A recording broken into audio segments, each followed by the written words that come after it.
read you a little bit around this saying. So the saying is, I am the good shepherd who lays down my life for my sheep, but there's a little bit more than that. So this, if anyone's got a Bible, you might want to go and look at this afterwards. You might want to look at it now, but it's John 10. And it says, the shepherd calls his own sheep by name, and he leads them out. After he's gathered his own flock, he walks ahead of them, and they follow him because they know his voice. I am the good shepherd, and the good shepherd sacrifices his life for the sheep. I know my own sheep, and they know me, just as my Father knows me, and I know the Father.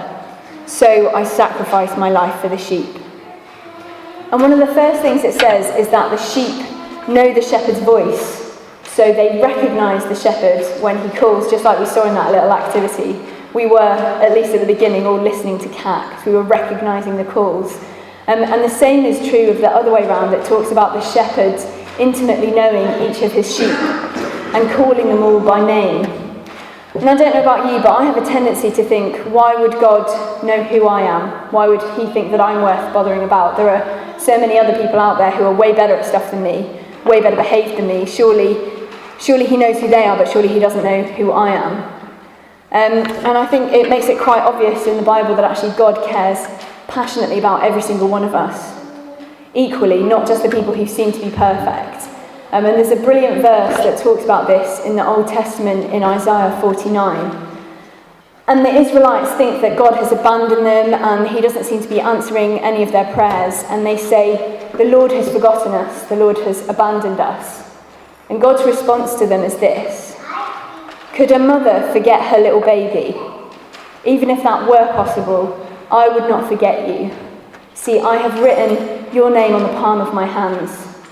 Always before me is a picture of Jerusalem's walls in ruins. And I just think that's such a powerful verse. It shows that even if our life is in ruins, God not only sees it, not only has he not forgotten us, but he tells us that our name is written on the palm of his hands.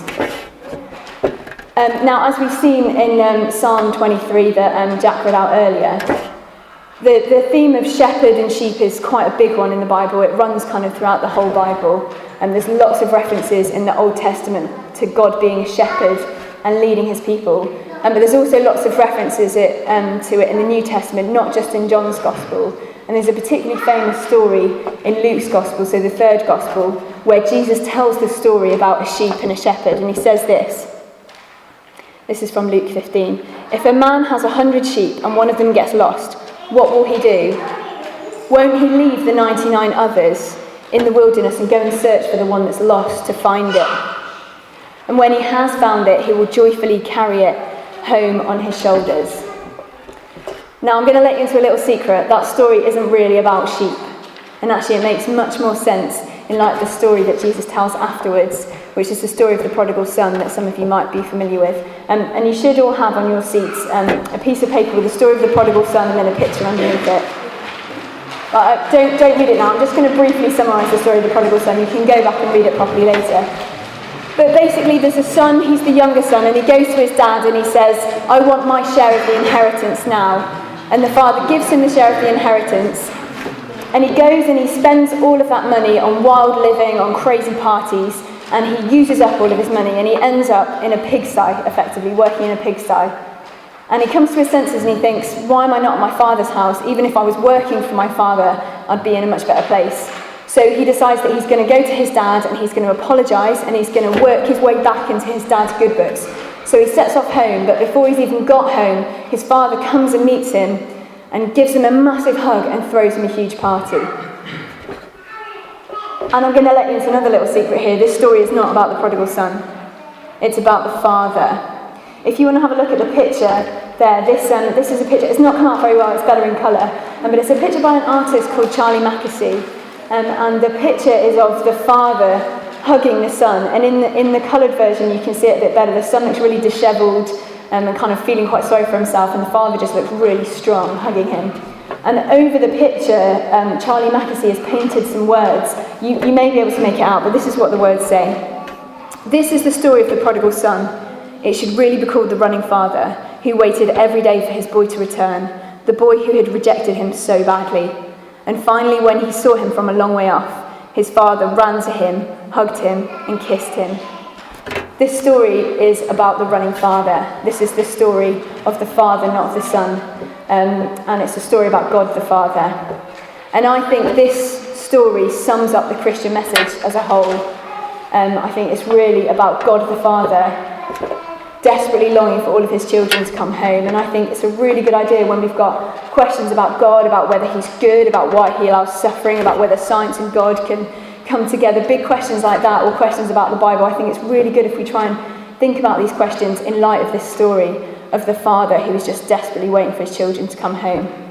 I want to have a look in a little bit more detail on this passage, so you may want to follow along, but you might want to just listen to what I'm saying. So the first thing the son says to his father is, I want my share of the inheritance.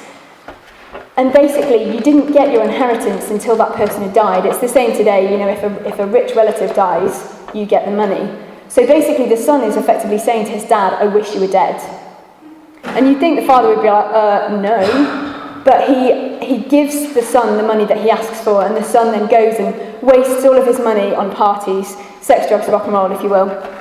And then once he's used up all of his money, he's in the worst place he could possibly be. He's in a pigsty, which if you're Jewish, pigs are like the uncleanest animal ever. So he's in a pigsty, serving food to the pigs, and he thinks there's got to be more to life than this.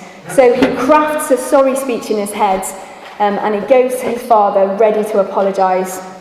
And then it says, while he was still a long way off, the father saw him coming. And this is such a significant line, because it shows that the father wasn't at home getting on with his life. He was waiting for the son to come home. He was in the road looking out every day. It wasn't just that he happened to be on the road this day. He was constantly looking for his son, constantly desperate for him to come home. And then it says that filled with love and compassion, the father ran to his son. Now, in the Middle East, it was the slower you walked, the more important you were. So if you were running, you were in a rush, and that showed that you weren't important.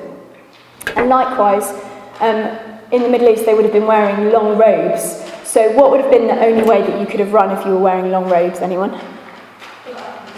Pull it up, exactly. Girls know when you've got a long dress, the only way to run is to pull it up. And actually, even now in Middle Eastern culture, to show your legs is extremely shameful. And yet that was exactly what the father did.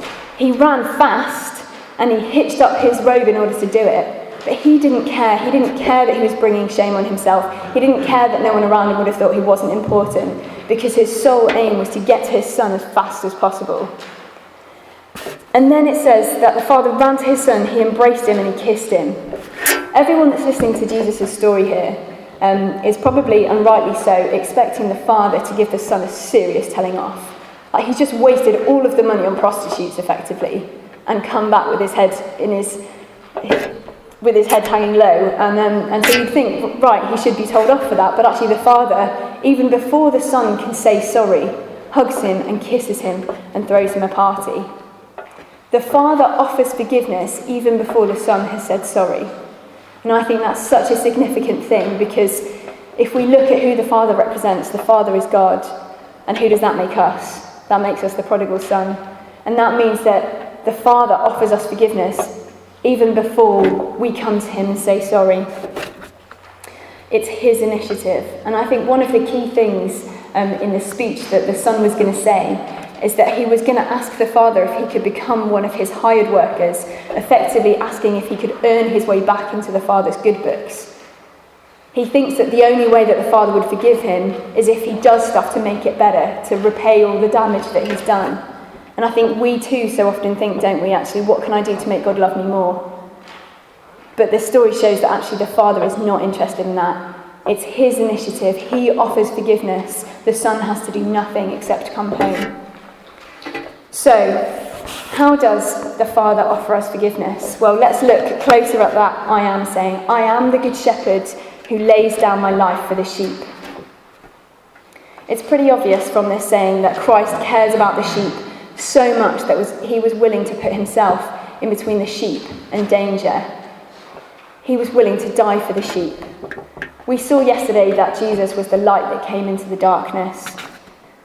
He came into our mess and he experienced every type of suffering. We saw that Jesus wept, but he also experienced the ultimate suffering, and the one that we're all terrified of, death itself. But why did Jesus have to die? I mean, surely that makes no sense. Surely that's heaping more suffering on an already suffering world.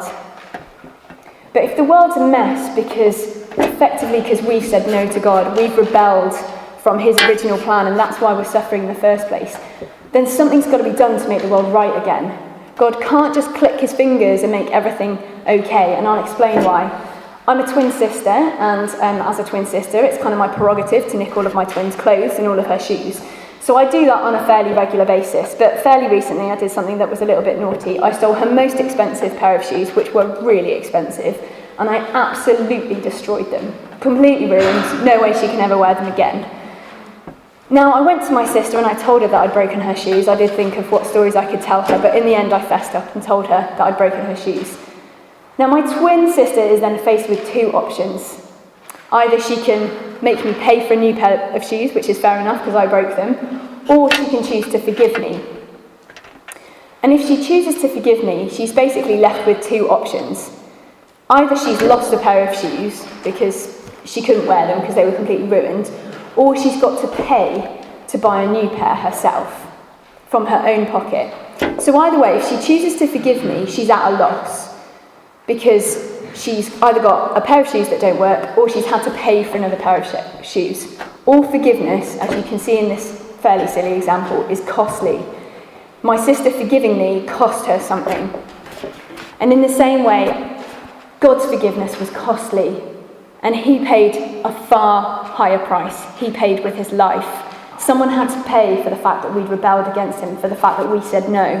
And at the cross, Jesus took all of our mess, all the bad things we'd ever done, ever said, ever thought, and he laid them on himself.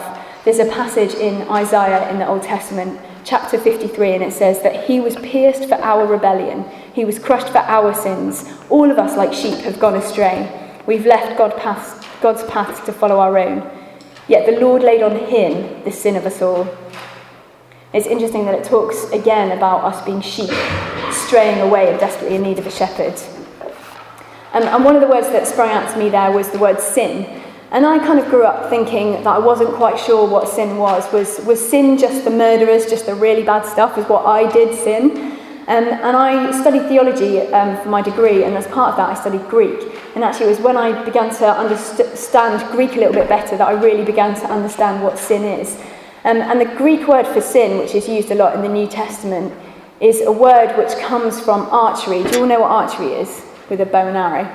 So the point of archery is obviously to get the arrow through the bow and hit a target. And if you don't hit the target, then you've not done very well. And this Greek word hamartia, meaning sin, effectively means to not hit the target. So if I went sort of slightly right of the target and hit it there, that would be hamartia. That would be the word sin. And that's what sin means. It means not missing the target. And given that our target, as it says in Matthew 5, in the middle of the Beatitudes, it says, "Be perfect, therefore, as your heavenly Father is perfect." That's our target. And if that's our target, we've all missed the mark, haven't we? So when I was wondering, have I sinned, haven't I sinned? Yes, I've sinned. We've all missed the mark. Forgiveness is costly, and Jesus paid the ultimate cost with his life. And at the cross, as he was hanging on the cross, people mocked him and they said to him, "He saved others, but he can't save himself. Is he not strong enough? He saved others, but he can't save himself." And what those people mocking him didn't realise was that actually the only way he could save others was by not saving himself.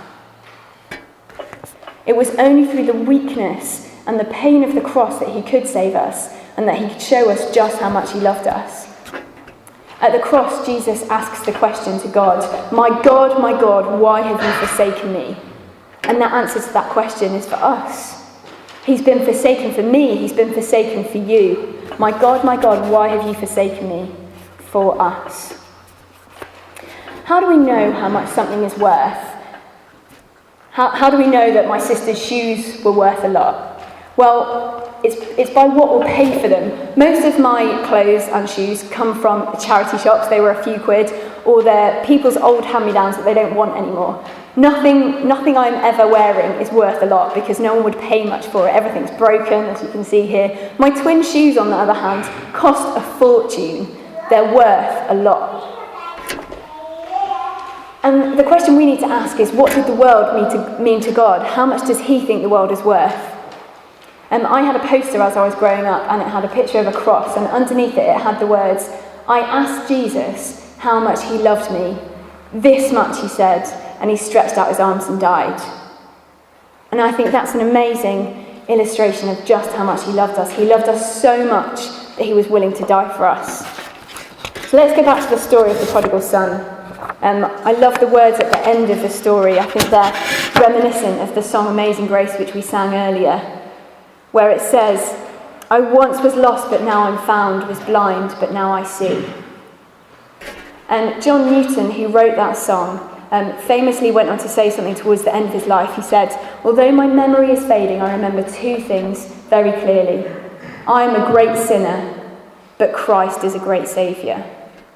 No matter how good we are at screwing up our lives, God is so much better at sorting it out. I am a great sinner, but Christ is a great saviour. Now, I've quoted the words from Amazing Grace, but does anyone here actually know what grace means? Anyone? Someone must know what grace means. Come on, there's no wrong answers. Go on, Sandy. Being given what you don't deserve. Very good, very good. Being given what you don't deserve. Grace is effectively the opposite of Santa's good and naughty list. On Santa's good and naughty list, if you're on the good list, you get stuff. If you're on the bad list, you don't get stuff. Whereas grace comes in and blows all of that out of the water. We could be right in the middle of that naughty list and we still get given good stuff. That's what grace is. And what we see at the cross is grace. And grace gives us a second chance. The prodigal son had a second chance. He was welcomed into loving arms by his father, even though he had destroyed the father's life. He was given a second chance. And I was talking about the prodigal son a few years ago with some year 7 girls. We were talking about the fact that the prodigal son means that God gives you a second chance.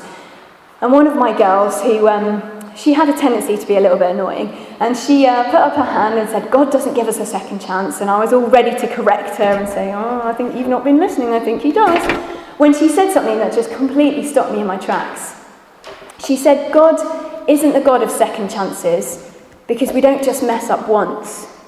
We mess up constantly, so surely he's the God of a million chances." And I just thought, that is brilliant. He's not just the God of the second chance. He's the God of as many chances as we need. That's what grace is about. So if anyone here is feeling insignificant or like they've messed up their life in any way, the story of the prodigal son, which is really all about the running father, shows us that we're treasured, that we matter, that we have a second chance. On the cross, Jesus didn't just die for the good people. He didn't just die for the people that we're jealous of. He died for all of us. The I am saying, "I am the good shepherd," shows that even if just one sheep is missing, no matter who that sheep is, the good shepherd searches until he finds it. There's a verse in Ezekiel, which is a book in the Old Testament, in chapter 34, and it says, this is God speaking, "I will search for my lost sheep who strayed away, and I will bring them safely home again." All of us, no matter where we are on our journey, are sheep desperately in need of our shepherd. We've all messed up in horrible ways. We do it daily. And at the cross, Jesus took the punishment that should have been our own. He paid the price, just like my twin sister paid the price for those shoes when she forgave me. Jesus paid a way bigger price. He paid with his life. And because of the cross, all we need to do, like the prodigal, is just turn back to the Father and say that we want to come home.